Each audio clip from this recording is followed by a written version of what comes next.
The Confessions of St. Jim Ralph by Denis Johnson, our patron of falling short, who became a prayer. I used to sneak into the movies without paying. I watched the stories, but I failed to see the dark. I went to college and drank everything they gave me, and never paid for any of that water on which I drifted, as if by grace, until after the drownings. When in the diamond light of 7-something a.m., as the spring was tearing me up in Cartagena, only praying on my knees before the magnifying arc of the 7th Street Hotel could possibly save me, until falling on my face before the daughter of money, while the world poured from the till, brought the moment's length against the moment's height. And paying was what I was earning and eating and wearing. This is to my best recollection, my uncle said in 1956, moving against my father like a bear on fire, as the evening of his return killed the rum. He'd come from Alaska or someplace like that, the Antarctic maybe, and he left in a hot rage, screaming by the door that nothing would save me from my awful father, just as he, my uncle, had been saved by nothing. 13 weeks from then, he died. This family's full of the dead, my father told me. I was 8. I used to make excuses to join him in the washroom as he bathed in the mornings, soaping himself carefully so as not to splash the automatic pistol, wrapped in plastic he rested near to hand. At a certain point, the sun came through the blinds and shafted the toilet bowl, filling it with light as he spoke of killing everyone, often taking the pistol from its wrap and holding its mouth against his breast, explaining that no safety lay anywhere, unless he should shoot the fear that stood up on its hind legs in his heart. Such things were always on TV. I thought that one world merged in the next, and I resolved to win the great Congressional Medal of Honor, to make a name on the stage, and die a priest. In the war, the bullets yanked the fronds from palms, and the earth ate them up like acid before our eyes. When dead men hit the ground, they came alive. They spoke in tongues, holding babies that came from nowhere in their arms. We were all afraid of the earth. My father's fear turned it like a plow, delivering dogs and bugs, bright music, and feminine whisperings of our names. My comrades fled, but I was healed by everything that happened. The midnight rapid transit stations of hand grenades made moonlight as I moved from life to life, getting off and shouting whatever the sign said, getting on again, received like lightning, changing everything. My body disappeared.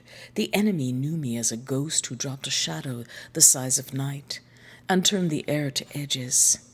I am your grand companion of surprise, big-time harbinger, canceling everyone's business in a constant dream of awe. The starring roles and franchises the great Congressional Medal of Honor winners win.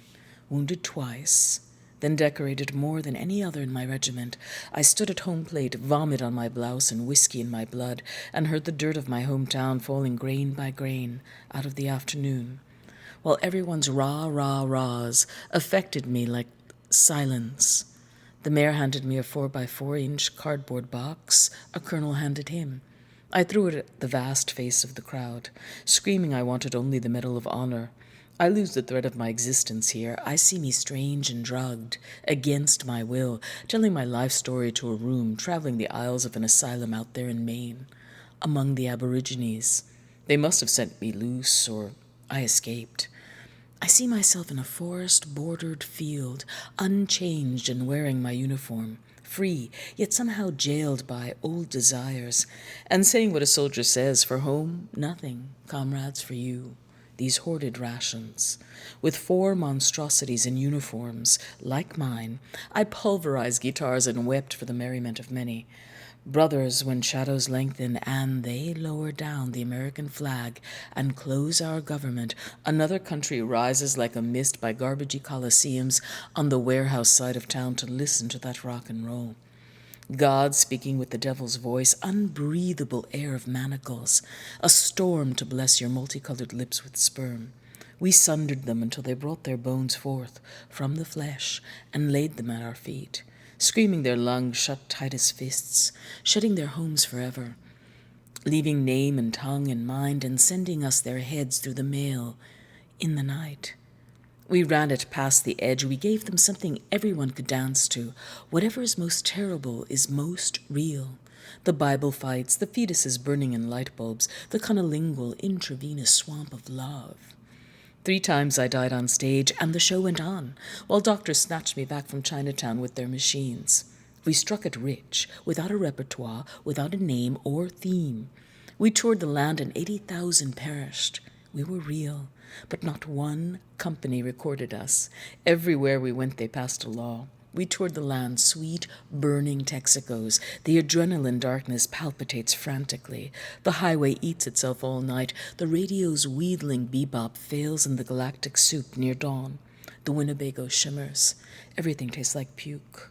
The 8-ball bursts. Nobody knows how to drink in this fucking town. One night I heard our music end abruptly, in the middle of a number, and looked around me at a gigantic silence. I felt the pounding, saw the screams, but all was like the lost, long erasure of a wind, calming and disturbing everything on its route through stunned fields of hay. My bodyguards tried with huge gentleness to lead me off, but I threw myself outside, rolling through a part of town I'd never seen. The flat gray streets looked like Hebrew, and the windows held out the paraphernalia of old age. Porcelain Jesuses gesturing from the shadows of porcelain vases, surrounded by medicines. A rain began. I strained myself to hear the trash cans say their miserable names, but nothing. At the brink of stardom, high over the United States, untouchable as God but better known, I stumbled over streets that might have been rubber, deaf as a cockroach, finished as a singer. Brothers, I spilled myself along the roads. Mold grew on me as I dampened in alleys. I began in ignorance. How could I know that whoever is grinding up his soul is making himself afresh? That the ones who run away get nearer all the time? Look here or there.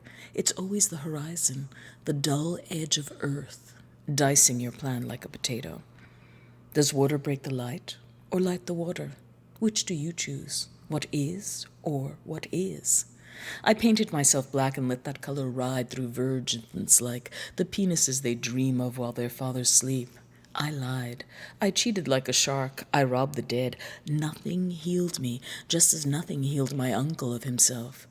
But he was healed. Well, I grew phosphorescent with a kind of cancer that I carried like a domino, a tiny badge discovering me.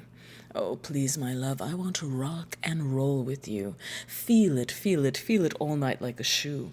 10 years I wasted all I had, and then 10 years I lived correctly, held a job in a factory that made explosions, where deafness was an asset. I did well. I never missed a day. I polished late, honed my skills, received promotions. In the end, I built explosions for atomic bombs. 43 I built myself. Which one of these days will deafen you, as I am deafened?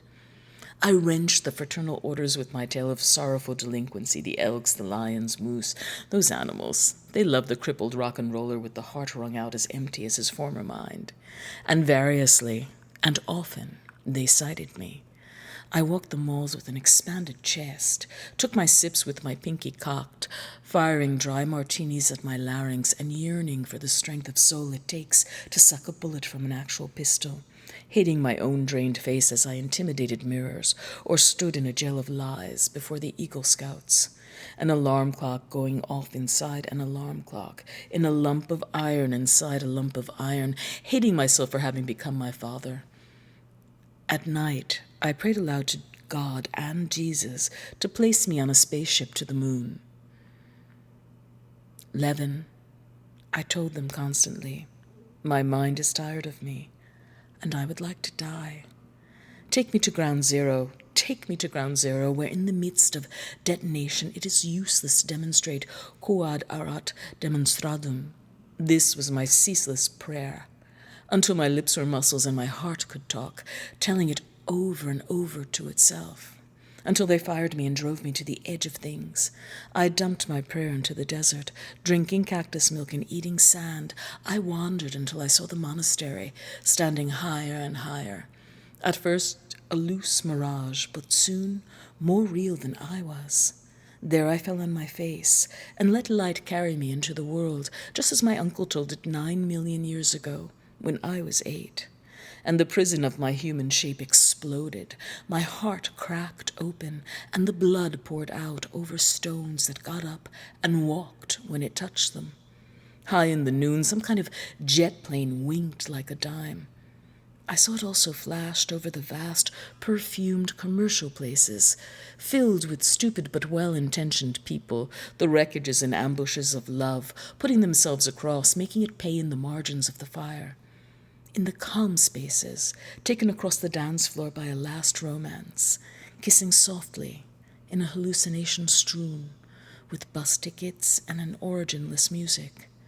And now, death comes to them. A little boy in a baseball cap and pajamas, doing things to the locks of the heart. This was my vision. Here I saw the truth of the horizon, the way of coming and going in this life. I never drifted up. From my beginning, I rose as inexorably as heat.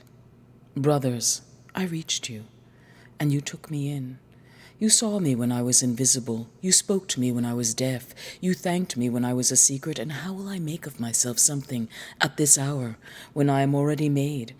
Never a famous hero, a star, a priest. My mind decides a little faster than the world can talk. And what I dreamed was only the darker sketch of what I would become. It's 1996. I'm 48. I am a monk who never prays. I am a prayer. The pilgrim comes to hear me. The banker comes. The bald janitors arrive. The mothers lift their wicked children up. They wait for me as if I were a bus, with or without hope. What's the difference? One guy manipulates a little calculator, speaking to it as to a friend. Sweat is delivered from its mascara. Sad women read about houses. And now, the deaf approach, trailing the dark smoke of their infirmity behind them as they leave it, and move toward the prayer that everything is praying. The summer evening, a held bubble, every gesture riveting the love, the swaying of waitresses, the 11 television sets in a storefront broadcasting a murderer's face. These things speak the clear promise of heaven.